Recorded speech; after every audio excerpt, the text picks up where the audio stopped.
Chapter 3, verse 18. Sabay-sabay po nating basahin. Are you ready? Okay.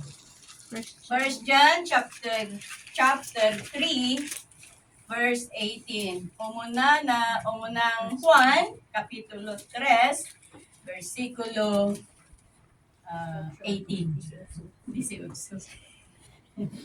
Okay, are you there?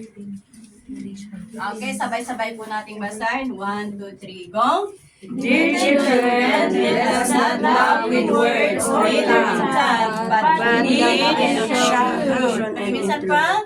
Let us children, let us not love with words or tongue, but with actions and in truth. Panginoong Diyos, maraming salamat sa araw na ito, O Diyos. Ikaw, O Diyos, ang mapapurihan, may taas sa puso ng bawat isa sa amin. Yes, oh Maraming God. salamat na Ikaw, O Diyos, ang laging nangunguna sa bawat hakbangin po namin. Ikaw, O Diyos, ang kumikilos sa buhay po namin, O Diyos. Ikaw lagi, O Father God, ang nagtuturo sa amin yung mga bagay na dapat po namin gawin. Ikaw ang maitaas, mapapurihan at sambahin po namin sa araw na ito.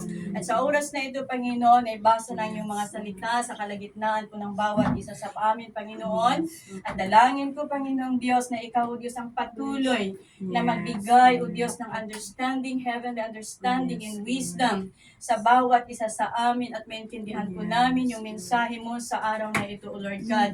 Every word that utters in my mouth, O Lord God, ay manggagaling sa iyo, Panginoon. Lord, maraming salamat sa iyong mga salita na siyang naggagabay sa amin upang maliwanagan, makita po namin yung daanan po namin ng patungo sa iyo, Panginoong Diyos. Maraming salamat sa iyong salita sa araw na ito. And Lord, I pray, O Father God, that may your powerful anointing be upon Yes, your servant, amen. O God. Nang sa ganun, Panginoon, gamitin mo, O Diyos, gamitin mo ako, O Diyos, sa araw na ito. Ayon sa iyong plano, Yes, ayon oh sa iyong God. kalooban. Maraming salamat. May your powerful presence be upon in the midst of us right now in the mighty name of Jesus. Tulungan mo kami na makinig, O Diyos, ng iyong mga salita at tanggapin po namin ang iyong mensahe sa araw na ito. Maraming salamat. Ikaw, O Diyos, ang may taas. In Jesus' name. Amen.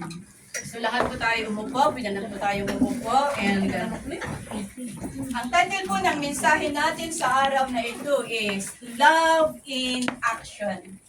Love in action. Love in action. Di ba yung salitang love is verb, di ba? Verb. So ibig sabihin, love is an action word. So verb is an action word. So ibig sabihin, ang love is an action word. So, ang salitang love, mga kapatid, ay lagi nating binibigkas. Di ko ba? Lagi nating binibigkas, lagi nating sinasabi. But ang tanong ay ito, naiintindihan ba talaga natin ang ibig sabihin ng pag-ibig? Amen? Naiintindihan ba talaga natin ang ibig sabihin nito? Sa ating pong mga buhay, iba't iba ang ating opinion sa pagdating sa love. Sinong nakaranas na nagpirma ng isang book? Ay, Noong 80s pa yun. amen. Noong panahon ng Islam book, di ba may tanong doon na, what is love? Ayun, what is love? Pero ako hindi ko naranasan gumawa ng Islam book, pero ako nagpipirma ng mga Islam book. Kaya may tanong doon na, what is love? At kung titignan po natin yung mga tanong ng mga tao na nagpirma doon sa Islam book, di ba iba-iba ang meaning ng love sa kanila? Mayroon doon, mabasa tayo doon ng love is blind. Ayun. Love is ayat according to ayat. Love is a feeling na hindi mais-feeling. Ayun, nakalimutan ko na yung iba. Yun ay mga kumbaga parang biruan lang ba? Biruan lang na ipinipirma nila sa Islam book. Diba? So, ang word na ito mga kapatid, ang word na love ay lagi nating binibigkas, lagi nating naririnig sa atin pong mga bibig. At hindi lang natin naririnig sa atin pong mga bibig, naririnig din natin, nakikita rin natin, nababasa rin natin sa mga lyrics ng mga awit, yung mga kanta. Ganun din na naririnig din natin sa mga pelikula, sa mga movies na ating pinapanood. Some people, love is a feeling that something that comes in goes. Di ba? Love is a feeling, something that comes in goes, depende sa sitwasyon. Amen? Depende sa sitwasyon. Some people say that they love their friends. Subalit, kapag may mga bagay na hindi na nagkaintindihan, hindi na nagkakaunawaan, the love disappears. Diba? Nawawala na yung love. Nawala na nga yung love, nawala pa yung kaibigan. Sa buhay mag-asawa, di ba pag sila ikakasal, may pangako sila doon sa harapan ng altar. Tatanungin ng paryo kay yung pastor, ikaw, Julian, tinatanggap mo ba si Tunet bilang kabiyak in sickness and in health? Di ba ganun ang tanong ng nangangasal? At yung sagot naman nung tinanong, opo, father. Opo, pastor. Ganon din yung sa kabila. Tinatanong kung kaya niyang tanggapin ng tao bilang asawa sa panahon ng sakit at sa panahon ng kaginhawaan. Subalit, pagdating ng mga bagay, may mga bagay na pinag-awayan ang mag-asawa, saan patutungo ang kanilang pagsasama? Naghihiwalay, kadalasan naghihiwalay yung mag-asawa. So, wala na yung forever. Wala na yung forever. Wala na yung love. Kasi siyempre siguro, ang tingin nila lang sa love is an emotion. Hindi nila naunawaan, naintindihan ang totoong ibig sabihin ng pag-ibig. Sa atin pong mga Kristiyano, we say that we love our sisters, we say that we love our brothers. Di po ba? We say that we love one another. But the question is, do we truly show it in our action?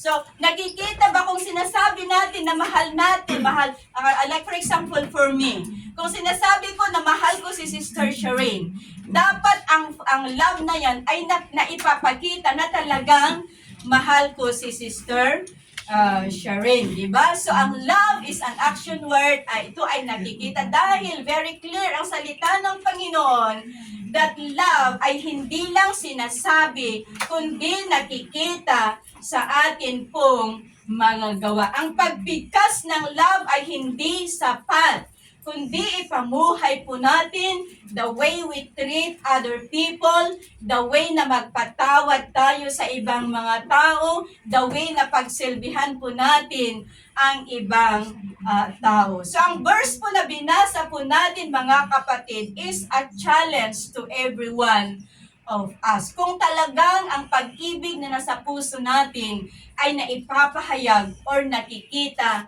sa atin pong mga gawa. And at the same time, this verse is a call to action. Amen? Hindi lang hanggang sa salita lamang, pero dapat makita sa atin pong mga pagkilos. So, what it means to love in action? Ano ang ibig sabihin ang pag-ibig sa gawa? Again, love is not just a feeling or an emotion. Hindi po siya lang pakiramdam at emotion. It is an action. Dapat meron tayong gawin. Dapat makita na tayo ay totoong nagmamahal. Amen? Love must be more than words. Sabi sa binasa natin, let us not love in word, neither in tongue, but it is how we live. Kung paano tayo mabuhay. Napakadali sa atin ang magsabi na mahal kita, di ba? Ang dali-daling sabihin na I love you. Ang dali-daling sabihin na mahal kita. But if our actions did not match our words, our love is meaningless. Agree ba kayo doon? Kung hindi nag-match ang ating kilos sa atin pong sinasabi, our love is meaningless. Bali, wala lang yan. Sabi ni Jesus sa Matthew chapter 23 verse 3, so practice and obey whatever they tell you, but don't follow their example, for they don't practice what they teach. Dito makita po natin na ang mga Pharisees, nagtuturo sila, tinuturuan nila ang mga tao regarding righteousness. Tinuturuan nila ang mga tao regarding righteousness.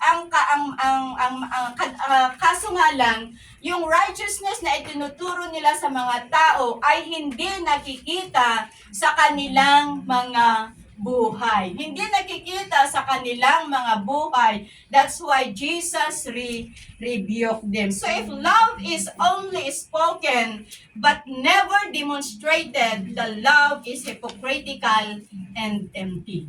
Ang pag-ibig na yan ay na hindi na i-demonstrate or hindi na ihahayag o hindi na ipapakita ay wala lang. Because love demonstrated through our deeds. Amen? So ang pag-ibig po natin ay dapat makita, wag lang po nating binibigkas, wag po lang po nating sinasabi na mahal natin ang isang tao, pero hindi naman nakikita na talagang mahal natin. So if we say that we love one person, dapat nakikita rin sa ating pagkilos, nakikita rin sa ating mga gawa. At ang pag-ibig din ay napapatunayan sa pamamagitan ng kabutihan o kagandahan ng loob, sakripisyo at serbisyo.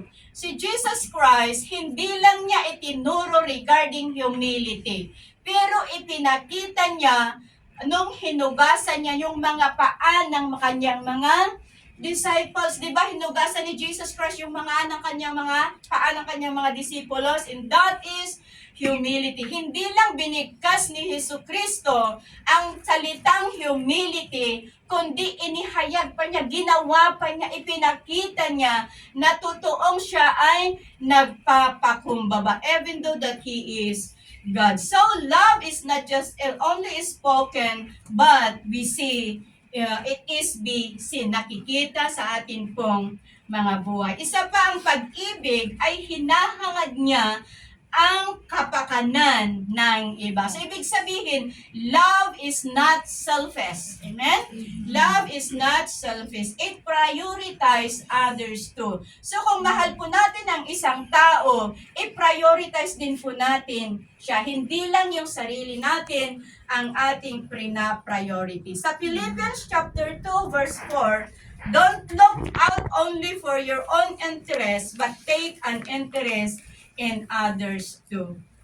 Ibig sabihin na sa kabila na mas maangat ang buhay po natin o mas mataas ang ating pinag-aralan, dapat po nating tratuhin ang ibang tao ng may pagpapakumbaba. Amen? Hindi na porke na mas mataas tayo kaysa sa ibang tao ay maging lisensya na natin para apak-apakan yung ibang tao. Kailangan tratuhin natin siya ng may pagpapakumbaba at pag-ibig. And that is love. That is selfless love. Dahil love is also a giving, sacrificing, and looking beyond our own desire. Like for example, kung maalala nyo yung Good Samaritan, yung Good Samaritan, sa kanyang pagbiyahe, meron siyang sariling plano, di po ba? Kaya nga siya magbiyahe, di ba? Meron siyang sariling plano at meron siyang sariling dapat gawin. Pero sa kanyang pagbiyahe, nakita niya yung isang tao na nakahandusay doon sa may kalsada. So, ang ginawa niya, he put aside his plans at binigyan niya ng prioridad yung tao na nangangailangan ng tulong. Na kahit hindi niya kilala, pero isinantabi niya ang kanyang plano at tinulungan ang tao na nangangailangan ng tulong. Yan ang gustong ipaintindi ng ating Panginoong Diyos sa atin, na dapat i-prioritize din po natin, lalo na sa mga tao na nangangailangan ng tulong. Amen? At ito'y nagpapakita na kapag may love sa atin pong mga puso, kaya nating magsakripisyo para sa kapakanan ng ibang tao. So as believers, our love should be selfless. Amen? Our love should be selfless. Wag lang ang sarili nating kapakanan ang ating iniintindi, kundi intindihin po natin ang kapakanan ng ibang tao. Amen? Agree? Agree. Okay. Amen. So now, if love requires action, bakit kadalasan ay nag-fail tayo o nabibigo tayo to love others the way God's commands. Bakit tayo nabibigo na ipakita ang pag-ibig sa kaparaanan na itinuro ng ating Panginoong Diyos? Unang rason is because of selfishness. Dahil sa pagka-selfish. Ang pagiging self-centered ay malaking hadlang to love others ayon sa nais ng Diyos. Kasi kapag self-centered tayo, wala na tayong inisip kundi ang sarili natin. Me, wala na yung you. Lahat na lang, me. Okay? Sometimes, ipinapakita lang natin ang ating love sa ibang tao when there is what? Benefits. Yun, benefits. Yung nagsabi ng benefits, nakaka-relate yun. Baka nangyari yun sa kanya. Sometimes, ipinapakita lang natin ang ating pag-ibig when there is benefits. Pero kung wala ng benefits, wala na. Di ba? Wala na yung love. Kadalasan, mayroon may mga nakaka-experience na ng mga ganito. So, kung may pakinabang, andyan yung pag-ibig. Pero kung wala ng pakinabang, wala na yung pag-ibig. At nangyayari yan sa totoong buhay, mga kapatid.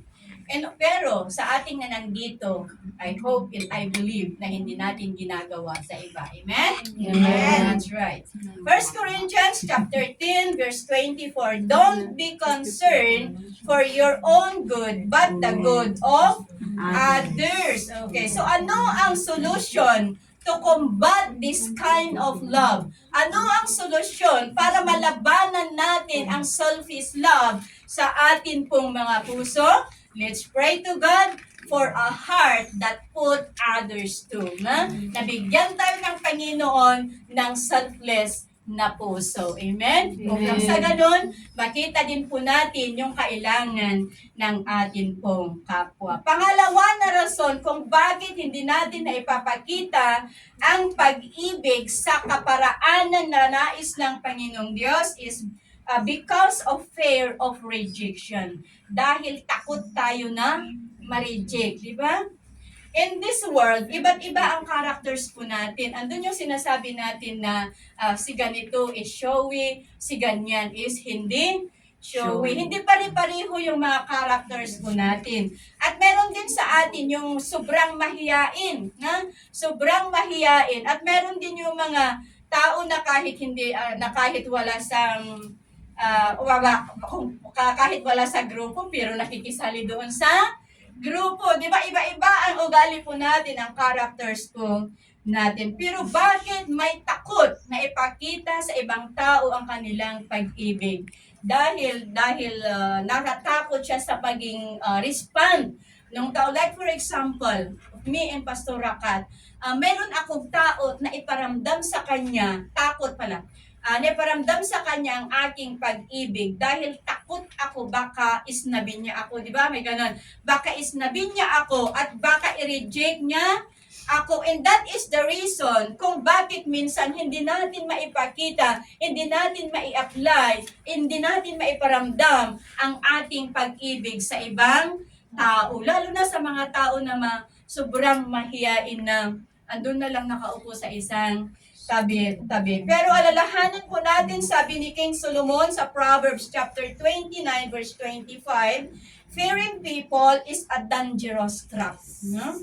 But trusting in the Lord means safety. Sa Tagalog, sabi niya, huwag mong ikabahala ang sinasabi ng iba, magtiwala sa Panginoon at mapapanatag ka. So ang verse na ito, mga kapatid, ay pinapaalalahanan tayo that we must love others without fear.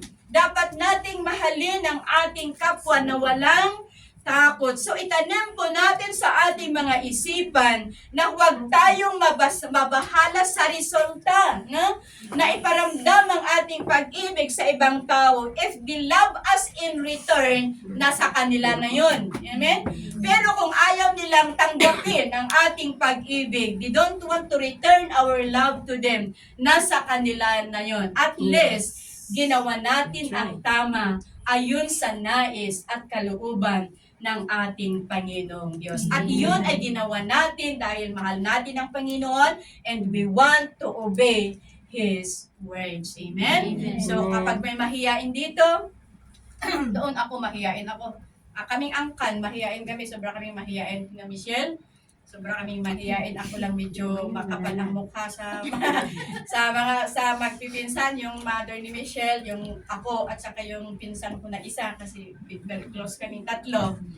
Sila sobra talaga silang mahiyain pero ako medyo mas makapal ang aking mukha kaysa kanila. Pero sa ngayon para na kasi ang pagkamahiyain minsan hindi rin maganda eh. Hindi rin maganda pinsan ang sobrang mahiyain is a signs of pride din, no? Yes. May pride din magmahiya. Mabainak na kasi that is a pride, no? Kaya dapat kapag may mahiyain na tulad ko dyan, pero ako wala na akong hiyain. Bawas-bawasan natin ang pagka-mahiyain. Amen? So, ang pinalalahanan tayo that we must love others boldly without fear, na dapat ipakita natin sa ibang tao na totoong mahal natin na walang takot. Sabi ko nga kanina, hayaan na natin kung ano ang response ng tao na gusto nating mahalin. Tanggapin man nila ang ating pag-ibig o hindi, at least ginawa natin ang nararapat sa mata ng Diyos at ginawa natin, sinunod natin ang salita ng Panginoon. So, pangatlong rason kung bakit palagi tayong nabibigo to love others the way God commands, because of lack of awareness. And Hebrews chapter 13 verse 16, and don't forget to do good and to share with those in need. Those are the sacrifice that pleases God. Sometimes we fail to love because we are too distracted, no? Maraming tao sa kapaligiran ang nangangailangan ng pagkalinga. Hebrews 13:16. Maraming tao sa ating kapaligiran ang nangangailangan ng pagkalinga, nangangailangan ng atin pong mga pag-ibig. But hindi po natin sila napapansin, di ba? We fail to notice them. Bakit? Dahil we are too distracted sa mga bagay-bagay dito sa mundo. Sobra tayong busy sa atin pong mga sarili, kaya hindi natin napapansin yung mga tao na nangangailangan ng ating pag-ibig, nangangailangan ng ating comfort, nangangailangan ng ating encouragement. But the Word of God reminded us to always share what we have. Hindi lang ito patungkol sa material na bagay, hindi lang ito patungkol sa pera, kundi we need to share our love to others. Amen? We Amen. need to share our love to others. Doon sa, dahil marami ring tao ang nangangailangan ng ating pag-ibig, lalo na sa Pilipinas. Kung naranasan yung pumunta sa Maynila, doon sa may mga squatters area, doon ninyo makikita yung mga tao, yung mga bata, lalo na yung mga bata na hindi nakaranas ng pag-ibig ng kanilang magulang. Talagang madudurog ang puso mo na makakita sa mga tao, sa mga bata na kinakawawa ng mismong mga magulang nila. Madudurog ang puso na makakita sa mga bata na hindi man lang nila iparanas ang kanilang pag-ibig sa kanilang mga anak. But I hope and I do believe na lahat po tayo dito ay mahal na mahal po natin ang ating mga anak. Amen? Kaya patuloy po tayong manalangin, mga kapatid. Maraming tao ang nangangailangan ng ating pag-ibig. Maraming tao nangangailangan sa atin. Kaya patuloy po nating ipanalangin sa ating Panginoong Diyos nang maabot natin po sila at iparamdam natin sa kanila ang dakilang pag-ibig ng Diyos sa atin. Amen?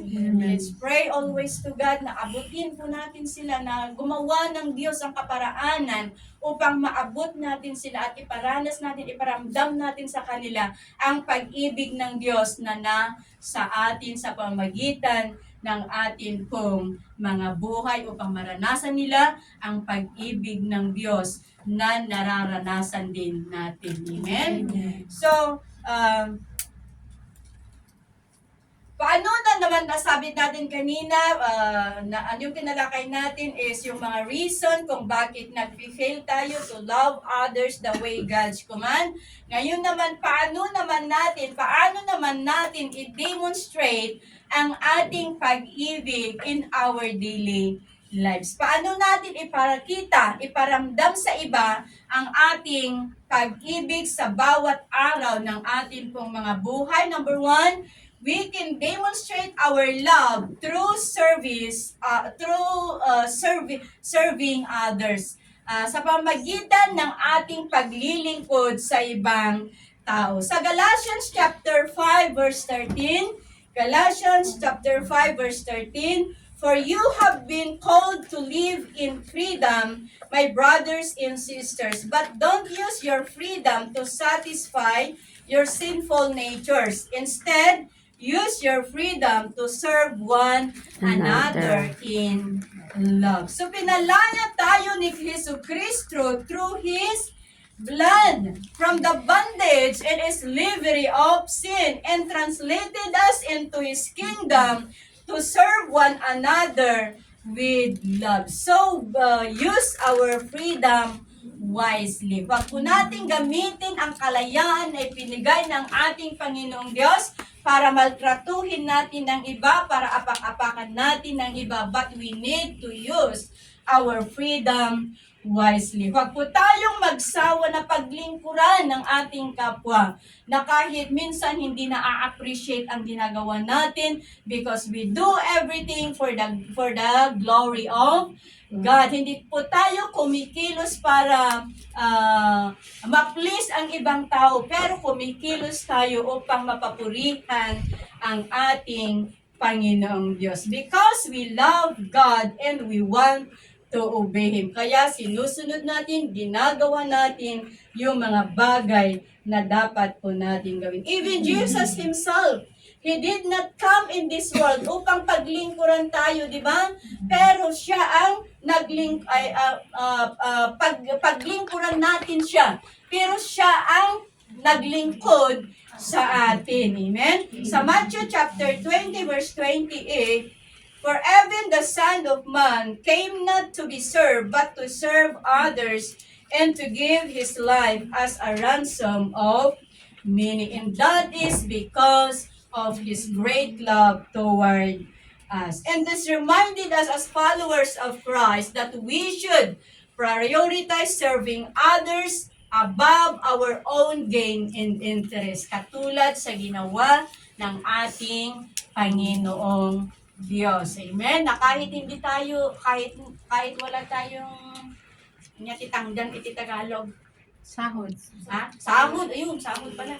Kahit wala tayong sahod, sige, magtrabaho pa rin tayo para sa kapakanan ng iba. Amen? So, pangalawa, to demonstrate our love, we can demonstrate our love through encouragement and kindness. In Ephesians chapter 4, verse 29, don't use full or abusive language. Let everything you say be good and helpful so that your words will be an encouragement to those who hear them. Pero may mga tao sa atin na sobrang diretso rin magsalita, di ba? May mga tao rin sa atin na sobrang diretso rin magsalita. So, ang pagsasalita ng you had done well, ito ay malaking impact para sa mga tao na nakagawa ng mabuti at upang patuloy nilang gawin ang kanilang ginagawa para sa harapan ng ating Panginoong Diyos. Ang salita na ito ay very powerful. Amen? Ang salita na ito ay very powerful. Ganon din ang pagsabi natin ng kaya mo yan. It is a powerful encouragement sa ibang tao. Lalo na kapag makita natin ng isang tao ay nanghihina, di ba? Yung parang nawawalan siya ng lakas ng loob na gawin yung isang bagay. Pero kapag sinasabihan natin siya ng kaya mo yan, ito'y nagbibigay ng kalakasang loob para sa ibang tao. Kaysa naman yung dada tayo ng dada, Ang dami na nating sinasabi. Baka yung mga taong nanghihina, lalong manghina. Mm. Imbis na mapalakas, lalong manghina. Kaya imbis na dada tayo ng dada, palakasin na lang natin yung nakimakita natin na nanghihina. Kaya maging maingat po tayo sa mga words na atin pong binibitawan kung minsan na mayroon silang kasabihan na think twice first before you talk, before you speak. Kaya minsan pag-isipan din natin yung mga ating mga sinasabi, kung ito ba ay makatulong sa ating kapwa o kung ito ba ay lalong ma-disappoint sa isang bagay. Kaya maging maingat po tayo sa ating pananalita na dapat ang mga salita na lalabas sa ating pong mga bibig ay nag-i-encourage sa ibang tao, nagpapalakas sa kalooban ng ibang tao. Amen? At siguraduhin po natin na ang mga salita po natin ay nakakatulong to build up others, para ma-build yung relasyon ng bawat isa, not to tear them down. That our words should be help others to become strong. Ng ating mga salita na lumalabas sa ating mga bibig. Pero syempre, hindi tayo perfect. May time din na, ako nga rin may time din na nakakasalita ako ng, alam ko na hindi maganda, pero alam yung ginagawa ko pagdating ko sa bahay namin, iiyak na lang ako sa Panginoon. Lalo pag nakita ko na nasaktan yung isang tao sa sinabi ko, talagang idudulog ko yan sa Panginoon. Ako mismo ang iiyak sa Panginoon na sana yung sinabi ko ay hindi maging dahilan upang siya ihihinto sa pananampalataya. Pero ang sinabi ko ay maging challenge sa kanya nang sa ganon patuloy siyang maglingkod at patuloy na mapatatag ang kanyang pananampalataya. Kasi hindi natin talaga maiwasan kahit anong ingat po natin ang ginagawa natin, may time pa rin na nakaka-speak tayo ng mga nakakasakit din minsan. Yeah? Pero ipanalangin po natin sa ating Panginoong Diyos na lahat po ng mga lumalabas sa ating bibig ay nag-i-encourage, nagpapalakas, nagbi-build up ng relasyon ng bawat isang sa atin. Katulad ni Barnabas. The name Barnabas is son of encouragement. Ang ibig sabihin ng pangalan na Barnabas ay son of encouragement. Pero si Barnabas, hindi lang niya pangalan ng encourager, kundi sa totoong buhay talagang naging encourager si Barnabas. Kung hindi dahil kay Barnabas, maaring si John Mark ay naligaw ng landas. Pero makita po natin sa ginawa ni Barnabas kay John Mark, si John Mark ay nagpatuloy sa paglilingkod sa Panginoon at nagpatuloy din na tumulong sa ministeryo ng atin pong Panginoong Diyos. Ganon din, when Barnabas went to Antioch, nakita niya kung gaano kumilos ang Panginoon sa lugar ng Antioch.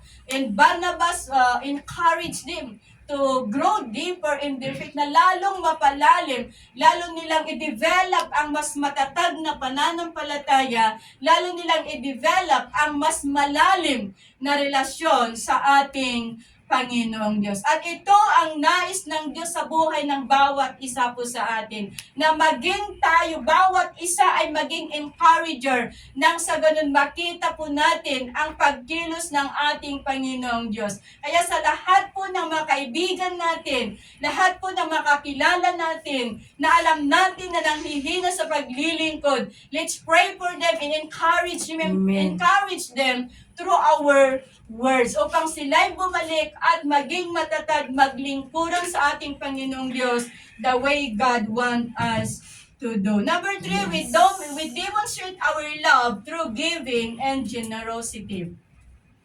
And 1 John chapter 3 verse 17, if someone has enough money to live well and sees a brother or sister in need, but shows no compassion, how can God's love be in that person? So, ang pagpapakita ng pag-ibig ay yung pagbigay din para sa mga nangangailangan. Ibig sabihin, being a believers, dapat meron din tayong concern sa kalagayan ng iba.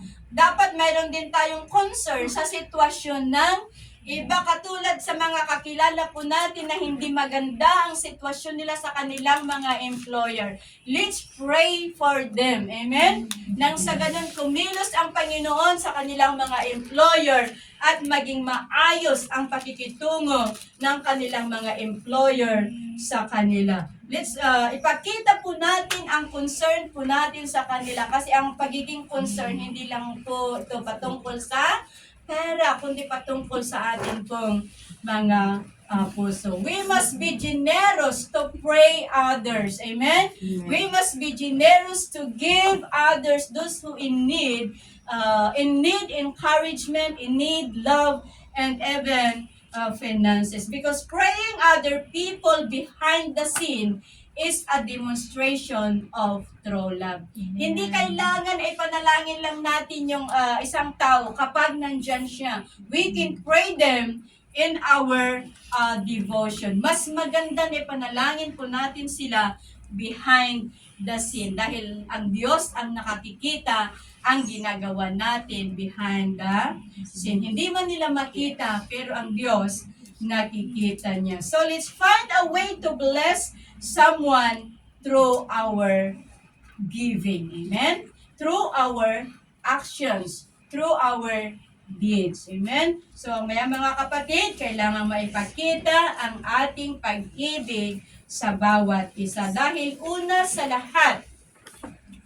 our God, the highest King, demonstrate His authentic love through His service and sacrifice. Amen? Romans chapter 5 verse 8, but God showed His great love for us by sending Christ to die for us while we were still sinners. So, i-demonstra ng ating Panginoong Diyos ang kanyang dakilang pag-ibig when He gave His Son to die for us. Amen? Ganyan niya in-demonstrate ang anyang pag-ibig po sa ating. Hindi lang sinabi ng ating Panginoong Diyos na, for God so loved the world. Hindi lang nagpahanggang doon, hindi lang nagperiod doon, kundi ipinakita niya ang dakilan niyang pag-ibig when He gave His only Son to suffer all the way to the cross of Mount Calvary. Yan ay totoo at tunay na pagpapakita, paghayag ng pag-ibig sa bawat isa sa atin. God gave His Son na mamatay para sa atin. Siya ang naging kabayaran sa atin pong mga kasalanan and to break the power of the old sin nature in our hearts. Amen? So, ang pag-ibig ng Diyos, ang demonstration ng pag-ibig ng Diyos sa atin ay incomparable. Walang makapantay kahit nino man sa demonstration na ipinakita ng Diyos ang kanyang pag-ibig po sa atin. Muli po, patuloy po nating mahalin ang bawat isa, hindi lang sa salita, kundi sa gawa. Ipamuhay din po natin, ipakita po natin katulad sa ginawa ng ating Panginoong Diyos. And, last but not the least, the greatest act of love we can ever perform for other people is to tell them about God's love for them in Christ Jesus. Amen? Amen. Yan ang pinakamaganda, That is pinakadakila na 10:16. dapat gawin po natin. Yung ipamalita po natin ang dakilang pag-ibig ng Diyos sa atin upang malaman din nila ang dakilang pag-ibig ng Diyos para sa kanila. Kasi hindi nila malaman yan kapag hindi natin sasabihin, di ba? Kaya kailangan po natin ipagsabi, kailangan po natin sabihin sa kanila na ang pag-ibig ng Diyos ay walang kapantay. Amen. Ang pag-ibig ng Diyos sa atin is immeasurable. Ang pag-ibig ng Diyos sa atin is unshakable. Ang pag-ibig ng Diyos sa atin is unbreakable. Ang pag-ibig ng Diyos sa atin is immovable. Ang pag-ibig ng Diyos sa atin ay reliable. Amen? Amen. So, wag po natin kalimutan na ibahagi ang tunay na pag-ibig ng Diyos sa atin sa ibang tao. Ipamalita po natin na ang pag-ibig na yan ay para sa ating lahat. Walang pinipili sa buhay ng tao. Minsan yung mga asawa natin, may rason kung bakit natin sila minahal, di ba? Maaring minahal mo ang asawa mo dahil mabait, Maaring minahal mo ang asawa mo dahil mayaman. Maaring minahal mo ang asawa mo dahil dahil guwapo. Maaring minahal mo ang asawa mo dahil matangkad, ano? Ang basketball player. But our God, hindi niya tayo minahal dahil tayo ay maganda. Hindi niya tayo minahal dahil tayo ay singsi. Because minahal niya tayo dahil mahal niya tayo. Amen? Amen. Walang kapantayang pag-ibig ng Diyos sa bawat isa. That is authentic love. Madayaw ka. Ang Diyos ang mapapurihan sa bawat isa. That is the word of God today.